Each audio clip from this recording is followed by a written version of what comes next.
खबरों के सिलसिले को आगे बढ़ाते हैं। यहाँ पर आपको बताएं कि कराची पुलिस ऑफिस हमले में जख्मी एहलकार कांस्टेबल अब्दुल लतीफ दम तोड़ गया। शोहदा की तादाद 5 हो गई। कराची में शहीद की नमाज जनाजा में वजीर आला मुराद अली शाह की शिरकत। वोरसा से मुलाकात में मुकम्मल ताउन की यकीन दहानी करवाई। मैयत तदफीन के लिए आबाई शहर शिकारपुर रवाना कर दी गई। रिश्तेदारों ने अब्दुल लतीफ की शहादत को बाइसे फख्र करार दिया। मैं हूं सैयद मुजम्मिल शाह और अब आप मुझे देख सकते हैं सिर्फ बोल न्यूज पर।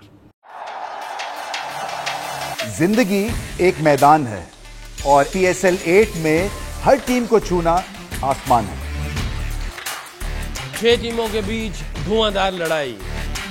ये शोर न लड़ाई का है न डर का, ये शोर है जीत का, ये शोर है जुनून का।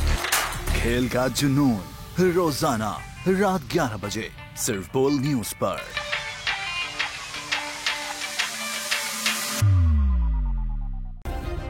सब्सक्राइब करें और बेल दबाएं ताकि कोई खबर रह न जाए।